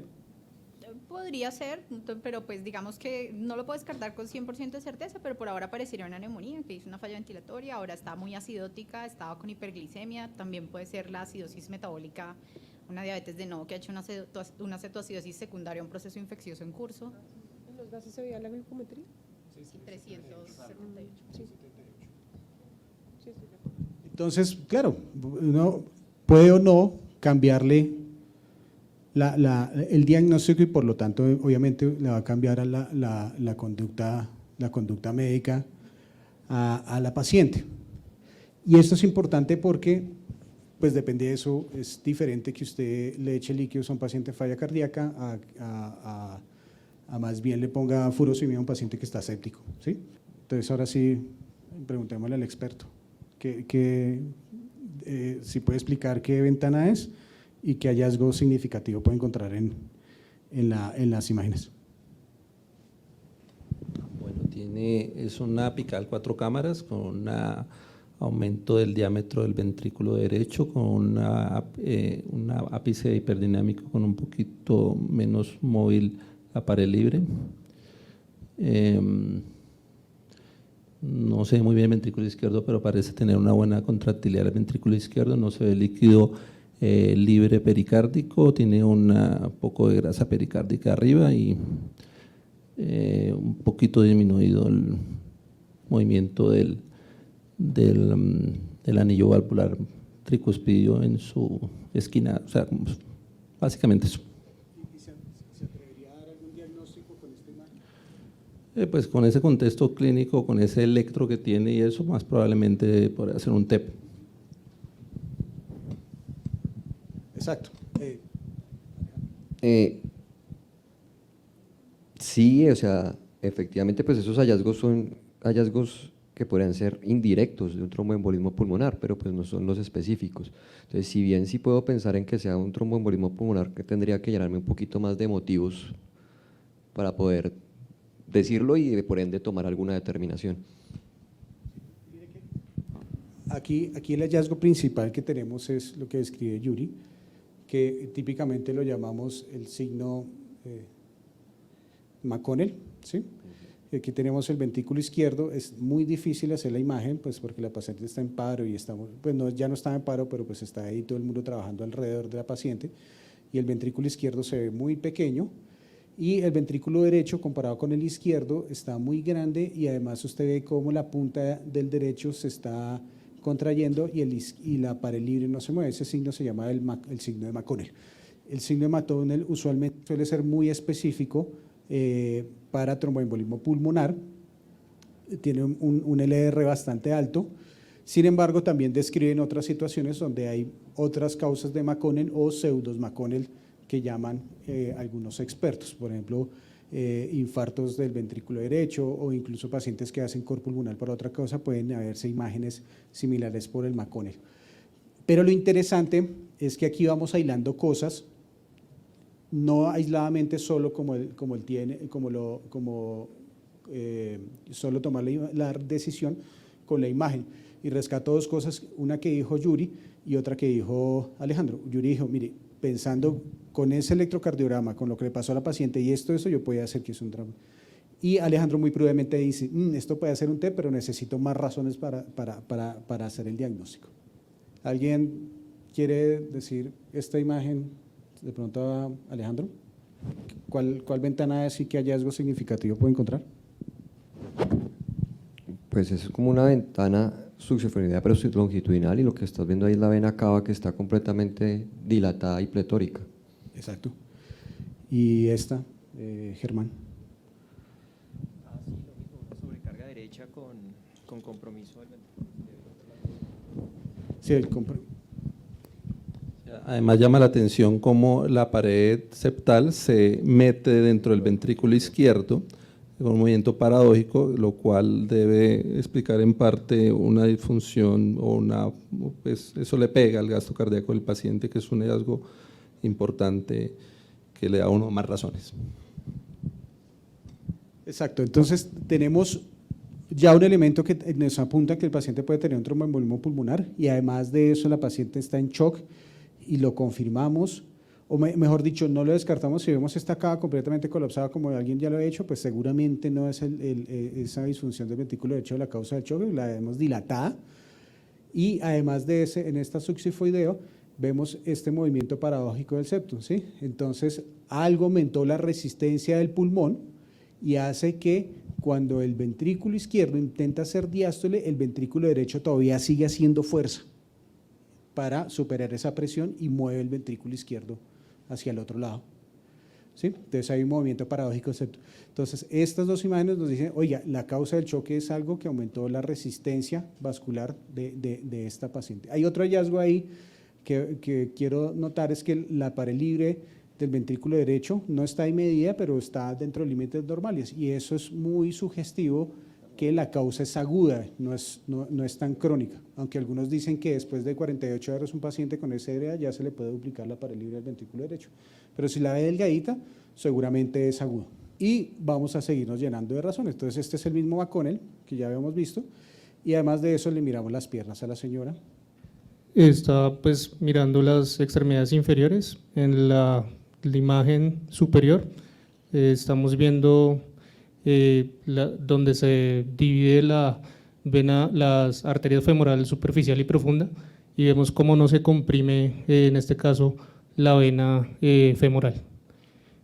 Y en la imagen de abajo, supongo que es la extensión de la misma pierna, donde pues en la fosa poplitea se evalúa arteria y vena poplitea, y vemos cómo no se comprime tampoco la vena poplitea, y pues al no comprimirse y verse algo como hipoecóico en su interior, le hace uno sospechar que lo que tiene es un trombo, y pues también recordar que los trombos agudos se ven anecoicos, entonces el hallazgo principal por compresión sería que no se compriman. Exacto, entonces tenía razón instintivamente la doctora Cindy. ¿Ahora tienen claro el diagnóstico? Usualmente los hallazgos de ultrasonido, especialmente para el diagnóstico de los choques, suelen ser mucho más específicos que sensibles, ¿sí? Entonces, cuando usted encuentra hallazgos de taponamiento es porque realmente el paciente está taponado. Si usted encuentra hallazgos de hipovolemia, el paciente está hipovolémico. Si tiene TEP es porque tiene TEP. Son muy específicos. A veces lo difícil es la sensibilidad, y si usted compara entre diferentes tipos de choque, el ultrasonido es mucho más, o sirve mejor para diagnosticar este tipo de choques obstructivos. El área bajo la curva, la vamos a ver, es un poquito mejor que los otros tipos de choque cuando usted tiene escenarios de pacientes con shock indiferenciado. ¿A ese diagnóstico solo se puede llegar con el ultrasonido? No, seguramente no. ¿Cuál sería la diferencia de tener o no el ultrasonido?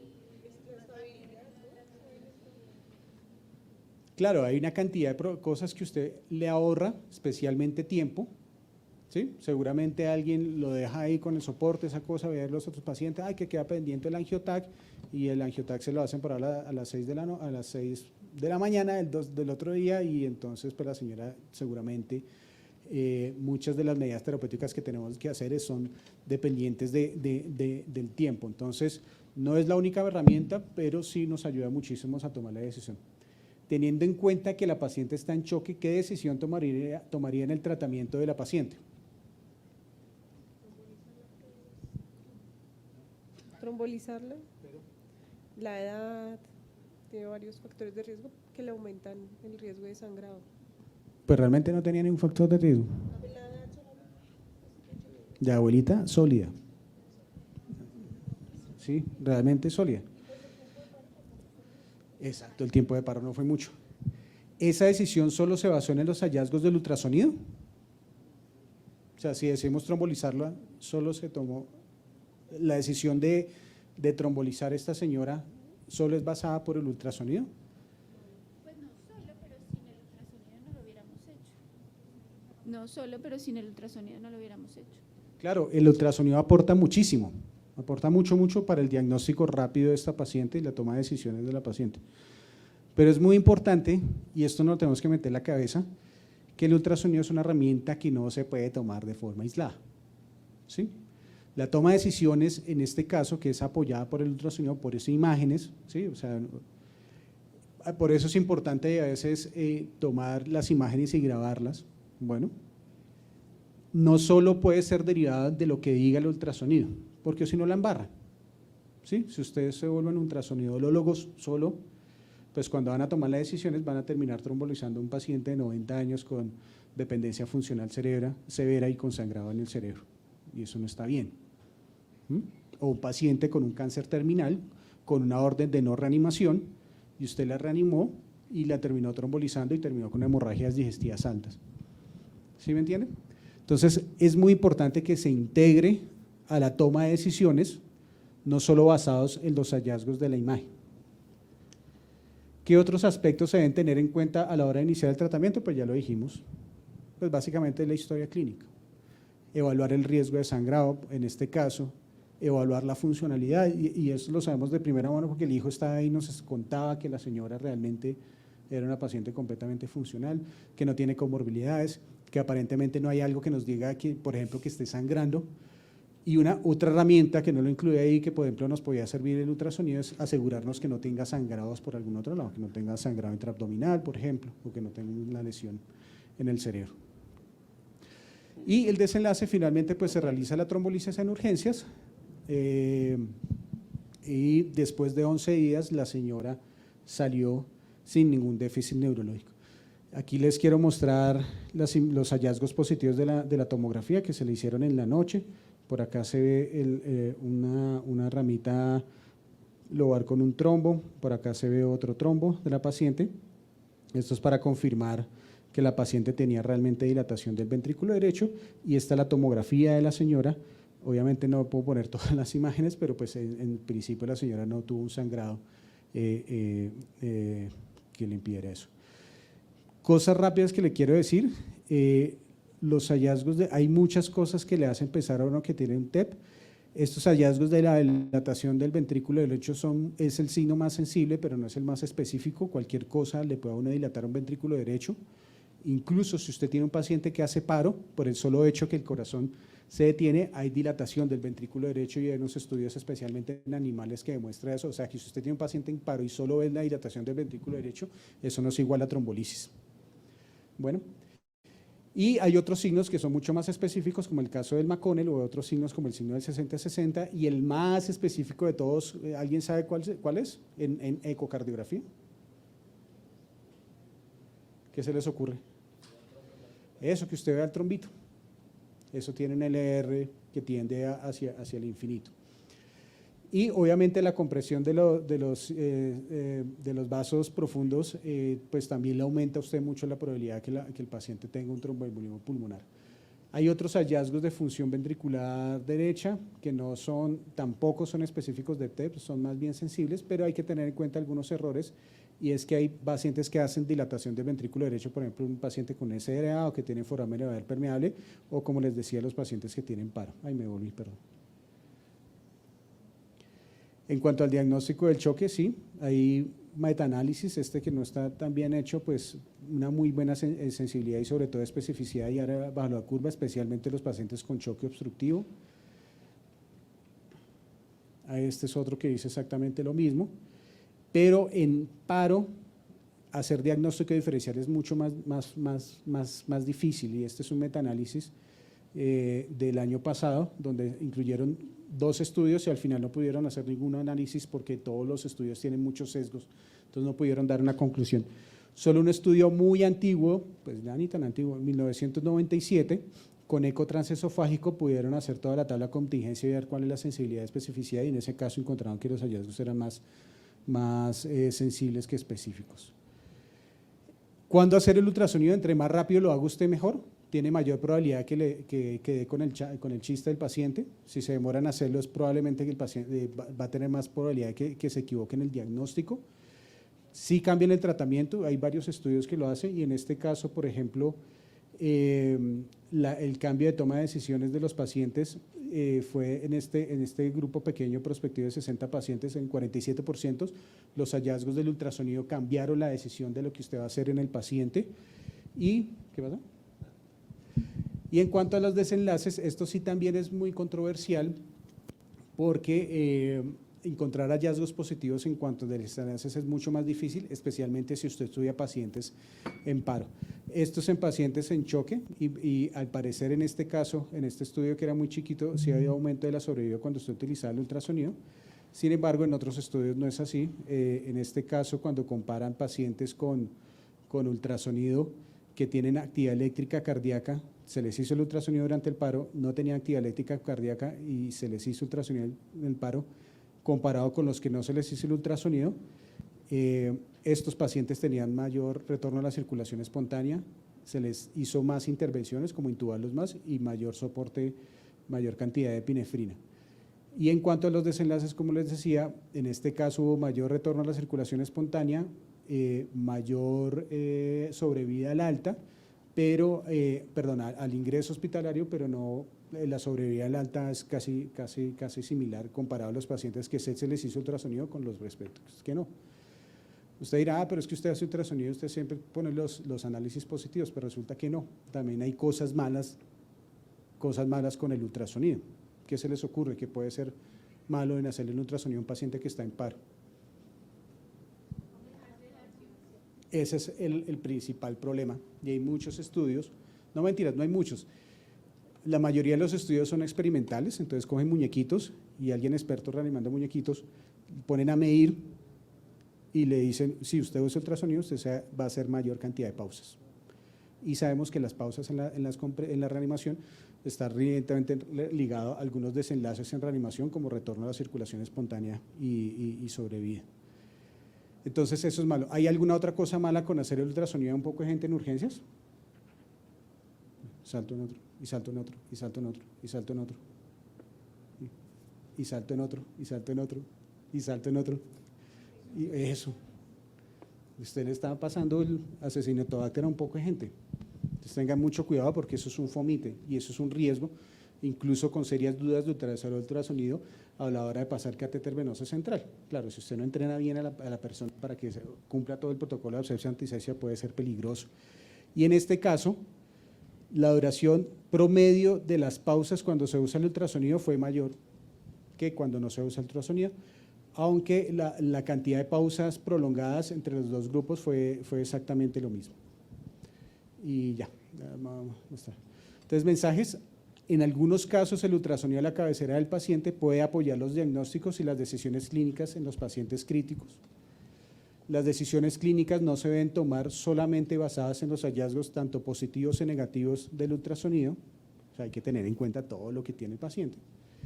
Y tenga cuidado con las pausas al momento de hacer el ultrasonido durante la reanimación. Una pregunta para los panelistas. ¿Alguno de ustedes ha medido los tiempos cuando usan ultrasonido en paro? Es que todos los estudios son, obviamente, o sea, alguno ha dicho, ok, en mis reanimaciones si pausamos más, si nos demoramos más, nos gusta más porque encontramos cosas o simplemente lo hacemos pero no lo medimos.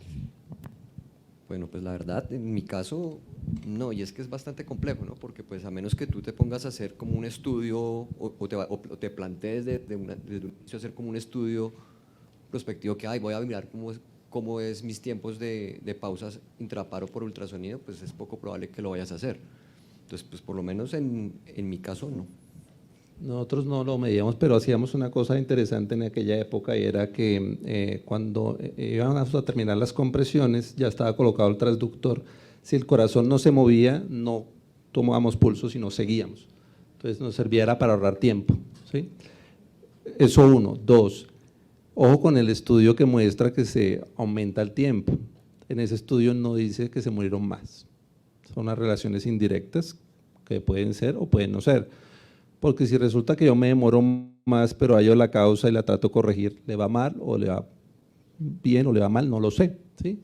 Entonces, a veces en medicina somos muy dados a que si hay un estudio que dice que más líquidos mata a la gente, entonces si le pongo 300 cc al otro, mate al otro paciente, no necesariamente es así. Entonces, hay que mirar siempre el diseño de los estudios, hasta dónde llegó, si es algo que hay que ser precavido, ¿no? No puedes encarnizarte, no puedes, pero siempre el buen juicio del buen clínico estará por encima de las cosas, ¿sí? Y un buen debriefing técnico ayuda mucho, ¿no? de las reanimaciones, ¿no? Volverse a reunir y mirar qué se puede hacer mejor para la siguiente vez. Muy buenas tardes. Ya como para finalizar con la parte que ya los demás panelistas han enfocado bastante bien, pues mi idea para acá es mostrar un poquito de la evidencia que hemos tenido en Hospital Universitario Clínica San Rafael de que esta vaina sí sirve, esta vaina puede salvar vidas. Entonces, este es nuestro hospital. Aquí a la izquierda ven una foto del Hospital Universitario Clínica San Rafael de hace como 30 años. Como ustedes saben, esta es una de las clínicas más tradicionales que hay en Bogotá, las más antiguas. Y por ende, pues como en toda clínica antigua o tradicional, siempre hay personal médico que lo que llamamos las vacas sagradas, que llevan muchísimo tiempo en la institución, son bastante buenos en su labor, pero muchas veces se quedan ahí. Y la llegada de una especialidad nueva o la llegada de recursos nuevos o novedosos, pues no son bien recibidos y muchas veces no le creen. La foto de la derecha es la misma clínica San Rafael actualmente, ya no está en manos de el grupo de San Juan de Dios, ahora es una multinacional extranjera que se llama Steward. Y a medida que han pasado los años, actualmente pues nos hemos ido modernizando en muchísimas cosas y pues ellos han ido como abriendo la puerta para que lleguen nuevas especialidades y por ende pues nuevos recursos también para el manejo de los pacientes. Entonces nosotros llegamos al hospital, ay Juan, espérate que me devolví. No, pero esto no es para devolver, este también se hace, así. Nosotros llegamos al Hospital Universitario Clínica San Rafael como grupo de especialistas de medicina de emergencias más o menos a inicios del año 2016. Anteriormente el servicio de urgencias era manejado por médicos generales, no había claramente especialistas como tal en urgencias, había algunos cirujanos, algunos internistas que pues apoyaban a los médicos generales y el área de reanimación era manejada principalmente por medicina interna cuando la había, porque muchas veces era manejada por médicos generales que llevan también muchísimo tiempo ahí, con muchísima experiencia y que probablemente son muy buenos y están muy bien entrenados. Pero ¿cuál es la cuestión? El Clínica San Rafael es la clínica privada más grande del sur de Bogotá y cubre y abarca una amplia zona y por ende la afluencia de pacientes es muy grande. Tanto así que nosotros en algunos momentos hemos llegado a tener hasta 14 camas en el área de reanimación, o sea, incluso más que una unidad de cuidado intensivo. Y generalmente están llenas. Ahorita, después de la pandemia, nos mocharon un par de camitas, pero seguimos teniendo más o menos entre 11 y 13 camas. Y claramente, pues, en esa época, ni el personal médico de urgencias, ni el personal especialista clínico tenía formación o estaba entrenado en ultrasonido, y incluso ni siquiera lo tenían disponible. Entonces llegamos nosotros, cuando nosotros llegamos, llegó la innovación con el ultrasonido. No teníamos un ecógrafo propio, como muchos de los profesores acá nos tocó empezar con los rezagos de radiología, entonces el equipo viejito que iban a botar de radiología, venga, no lo bote, échemelo para acá, que generalmente era la robotina gigante como una lavadora, un poco tedioso de manejar, pero pues igual servía.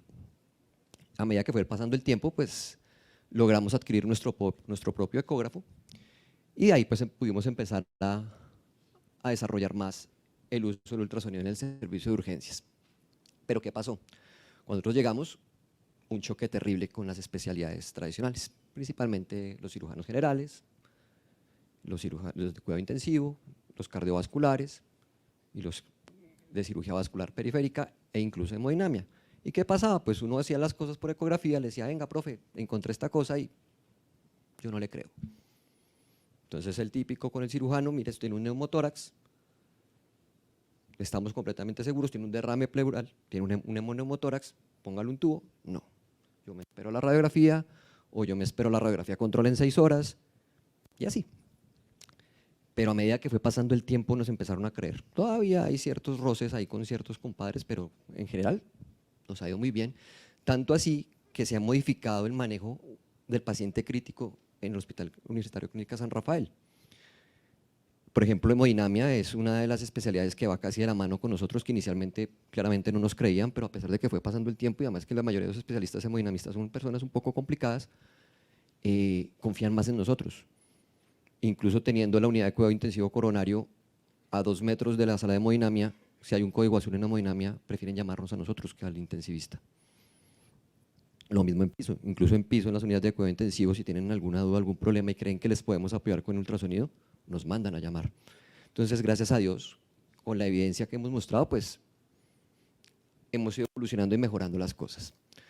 Entonces, lo que yo les voy a traer acá es algunos casos de lo que hemos tenido en la vida real en el Hospital Universitario Clínica San Rafael. Entonces, este primer casito es una paciente, mujer de 48 años, que no tiene antecedentes de absolutamente nada, ni quirúrgicos, ni patológicos, exposicionales, traumáticos, nada. Una señora hasta ese día sana. Y consulta por un cuadro de más o menos de 4 horas de inicio súbito de dolor abdominal tipo quemante, ardor en epigastrio irradiado a región retroesternal y a dorso. Hizo una pérdida del tono postural, pero no pérdida del estado de conciencia y sin ninguna otra sintomatología. Ingresa al servicio de urgencias bastante álgica, con palidez mucocutánea, estaba un poquito hipoperfundida, un poquito hipotensa, con una tensión de 80-50, taquicárdica, es valorada por medicina general y así el único hallazgo raro que le encuentra el examen físico es que efectivamente a la señora le duele el estómago, pero no tiene irritación peritoneal. Pero por la localización de su dolor, pues considera que muy seguramente es un cólico biliar versus una enfermedad acidopéptica, le pide todo el perfil hepático, le pide su hemograma, su embarazo, le pide una ecografía hepatobiliar. Esta paciente llegó en la noche en Clínica San Rafael no hay radiología, entonces esta ecografía iba a ser realizada hasta el otro día, muy seguramente después de las 9 de la mañana, pero como también le dolía el pecho, pues aplicó la del combo alpinito, le pidió electrocardiograma, una radiografía de tórax, una troponina y un dímero E, a ver si le pegó algo. Y entonces, ¿qué creen ustedes que pueda tener esta paciente? ¿Un síndrome aórtico? ¿Quién dice por allá? ¿Por qué crees que pueda tener un síndrome aórtico?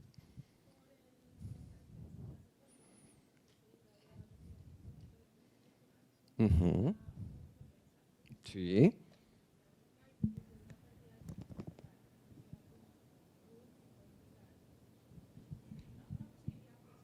Hola. Gracias. Sí, puede ser un síndrome aórtico, no está mal. ¿Tiene como factores de riesgo para eso? ¿Cuáles son los factores de riesgo para un síndrome aórtico agudo? Generalmente los que están descritos es pacientes mayores de 65 años, hipertensos, tabaquismo, antecedente de enfermedades del colágeno, principalmente esos son como los más. No parece tenerlos, podría ser como una probabilidad baja, pero podría ser, sí, podría ser, del verbo podrir, sí. ¿Qué otra cosa podría hacer esta señora? Eliezer. Espere por allá, espere que por allá levantaron la mano. Buenas. Buenas. Esto posiblemente una perforación gástrica debido a que tiene hipotensión, taquicardia, dolor epigástrico. Entonces, recordar que sobre el 12avo costilla, pues efectivamente hay una manifestación irregulares tanto torácicas como digestivas altas, tanto anteriores como posteriores. O sea, sí, ¿podría ser una úlcera péptica perforada? Sí, también podría ser. Ahora sí, Eliezer, ¿qué otra cosa podría ser esto?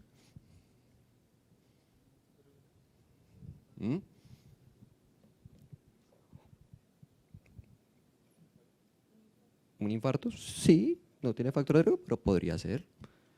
¿Podría ser lo que el médico general pensó?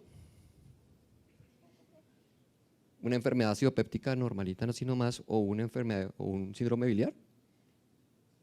Es como lo que más parece, ¿cierto? O sea, como que no está tan descachado el man, pero sí, podría ser. Entonces veamos qué pasó con esta mujer. Entonces salen los paraclínicos de esta señora, en general todos son normales.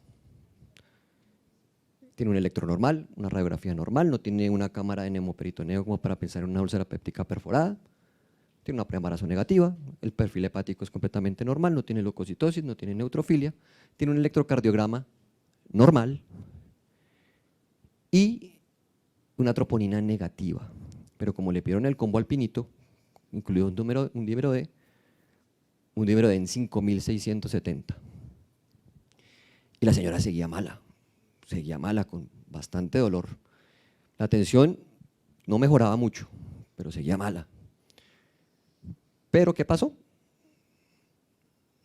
Entonces dijeron, tiene un dímero D positivo, eso es un TEP. ¿Podría ser un TEP?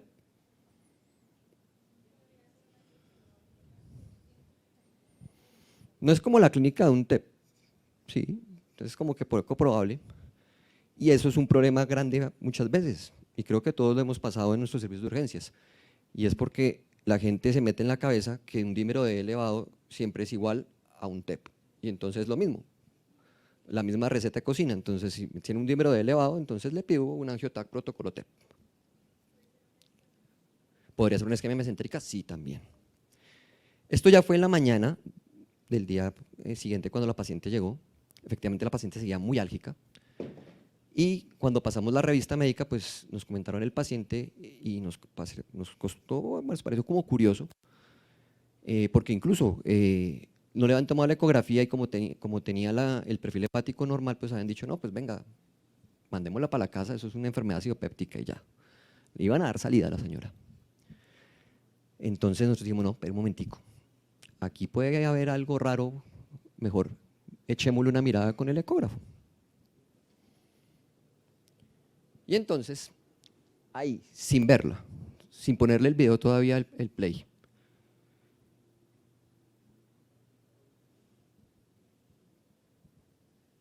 Esto es la vértebra, esto es la vena cava y esta es la aorta. ¿Tiene un síndrome aórtico agudo? ¿Qué creen ustedes?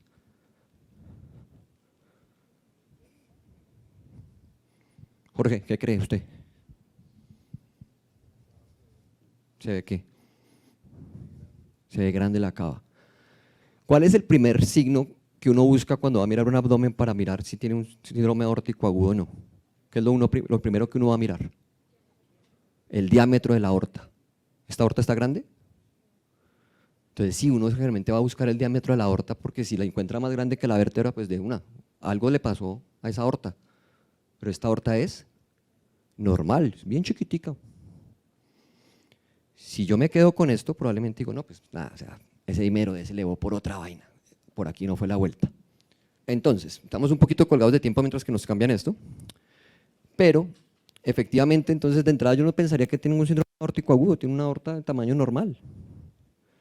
Pero cuando ahorita veamos el video, hay una pequeña cosa que me causó curiosidad en esa aorta, y era que dentro de la aorta, a pesar de que era de un tamaño normal, algo se movía. Había algo raro ahí.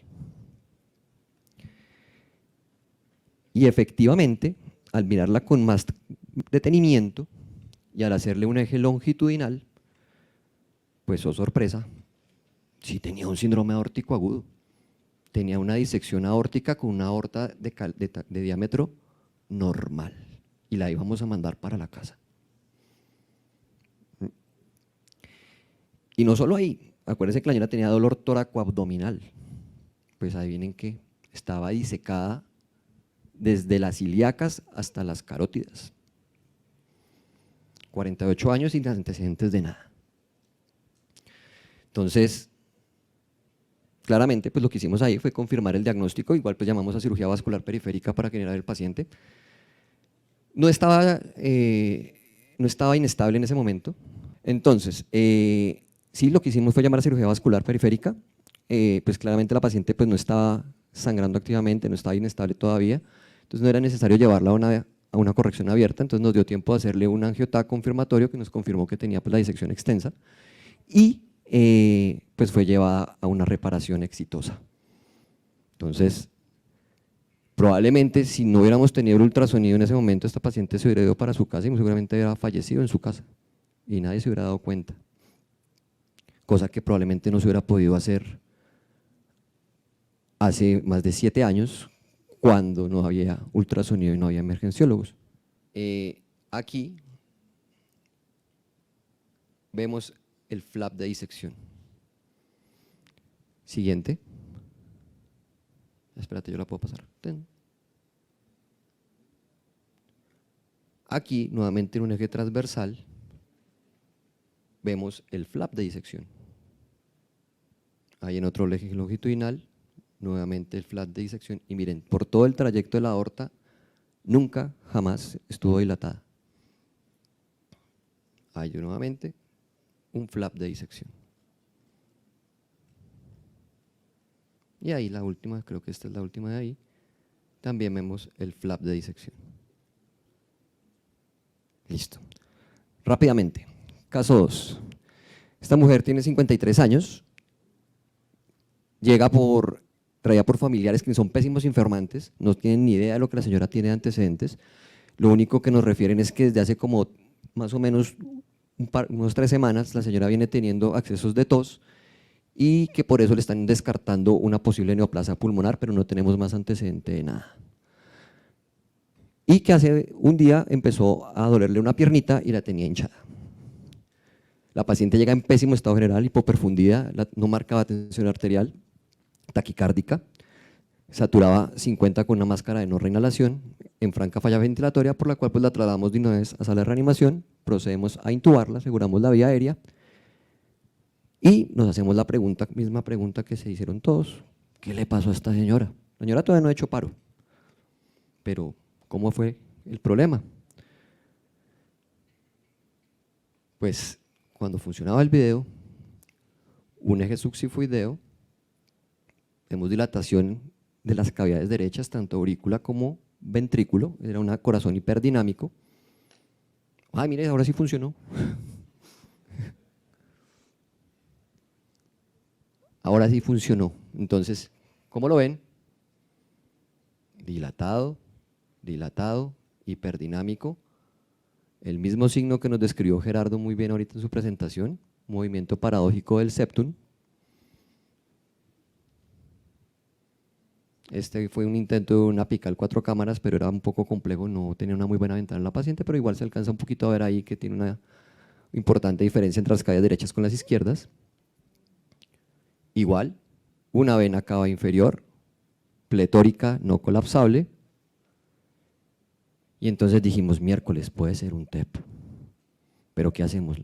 ¿La trombolizamos o no? Y entonces efectivamente nos bajamos a la piernita, y hay un hermoso trombo bailando en su vena femoral.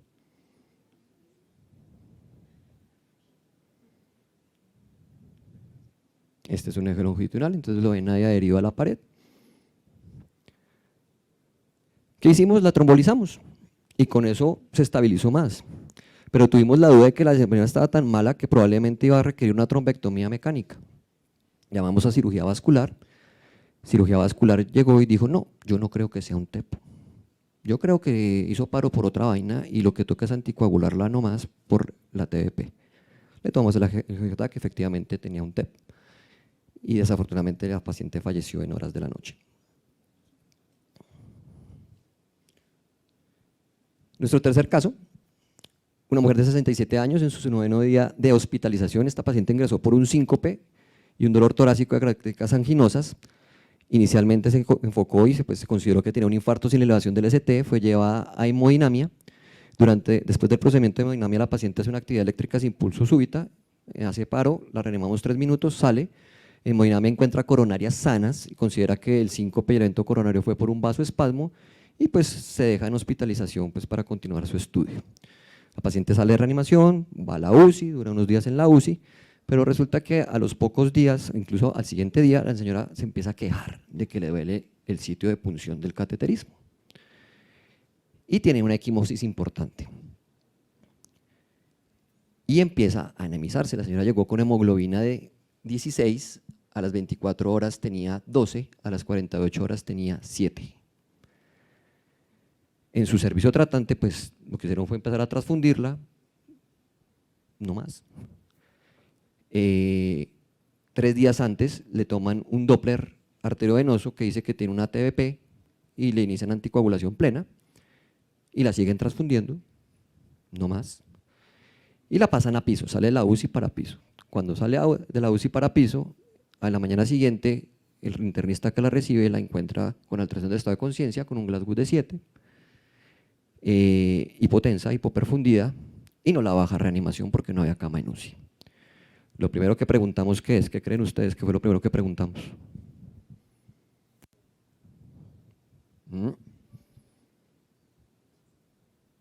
¿Qué se les ocurre?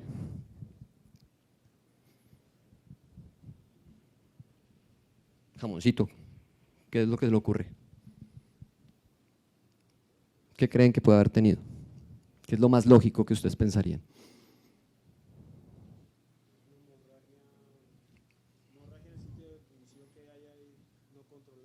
Es lo más probable, ¿cierto? Resulta que efectivamente la señora tenía una equimosis gigantesca, una induración en todo el flanco derecho. Le hacemos un FAS, que no se va a ver acá, desafortunadamente. Era un FAS positivo, con presencia de líquido en el espacio de Morrison, pero nos llamó la atención que la paciente no se le veía el riñón, se veía una imagen como amorfa, anecoica, y nos bajamos a ver más y encontramos esto. ¿Qué les parece eso? ¿Qué parece eso, Jorge? Pues mucho líquido, pero uno diría, venga, eso es la vejiga, ¿cierto? Se parece, ¿cierto? Pero resulta que esta imagen era tomada en el hipocondrio derecho. O sea, la vejiga no llega a menos que tuviera el megaglobo vesical, no lo tenía. Bajamos, buscamos la vejiga, la encontramos, efectivamente la vejiga estaba chiquitica abajo y todo esto es un gigantesco hematoma retroperitoneal.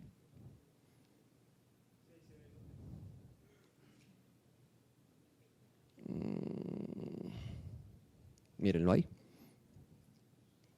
Entonces, un hematoma retroperitoneal, aquí ya está lleno de coagulitos, muy seguramente esa señora llevaba sangrando desde el mismo día que le hicieron el cateterismo. ¿Qué sucede con esta paciente? Le hacemos una tomografía contrastada confirmatoria, efectivamente tiene un gigantesco hematoma retroperitoneal con sangrado activo, con extravasación del medio de contraste, y pues lo más lógico sería embolizarla. Pese a que nosotros avisamos prontamente al servicio de cirugía vascular, pues tomaron la decisión de darle un tiempo de espera, pero igual desafortunadamente también la paciente falleció. Probablemente esto se hubiera podido evitar si desde el piso o en la UCI, cuando empezó a anemizarse, cuando se puso, bueno, empezó normalita, pues venga, le miramos a ver qué es lo que le está pasando en su barriga. Ahí hay más, espérate, listo. Y este es el último caso. Este creo que se va a montar, ya vamos a montar el video. Sí, rápidamente, este paciente tiene 68 años, llega con un infarto evolucionado sin elevación, con elevación del ST desde hace 3 días, llega para hemodinamia, el paciente llega estable, lo traslada, el manejo antiisquémico lo trasladan a hemodinamia para la PCI y a los 10 minutos nos llaman que el paciente está en código azul. ¿Qué creen que le pasó a este man?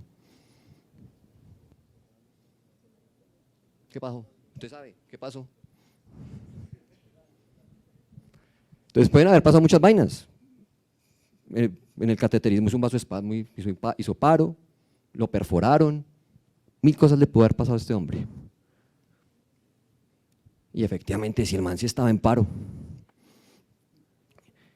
Y ahí pues salimos corriendo con el ecógrafo. Este paciente llegó, la persona que lo recibió no le hizo un barrido ecográfico protocolario, que es lo que realmente recomendamos en pacientes con evento coronario agudo, sino que nos lo mandaron para hemodinamia como para apurarle. Pues resulta que este man lo que estaba era taponado. Y no taponado porque le hubieran roto el ventrículo con la guía.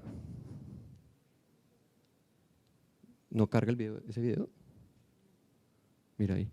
No porque estuviera taponado por la guía, sino se taponó porque tenía ruptura del ventrículo derecho. Probablemente si lo hubieran visto antes de mandarlo a hemodinamia se dan cuenta que tiene la ruptura del ventrículo derecho y pues más que hemodinamia, más bien lo mandamos de una vez para salas. No sé qué pasó, pero en fin, ahí lo que ustedes iban a ver es el procedimiento como lo hacemos nosotros. Le hicimos una pericardiocentesis succifoidea, pero haciéndola con una incisión, con una punción oblicua para lograr ver todo el recorrido de la aguja. Le drenamos aproximadamente 60 cc de sangre, con eso lo sacamos del paro y posteriormente fue llevado a cirugía cardiovascular. Desafortunadamente, como les decíamos anteriormente, estos pacientes el pronóstico es malísimo, el paciente alcanzó a sobrevivir 2 horas después de la cirugía, pero falleció. Y ya con esto terminamos.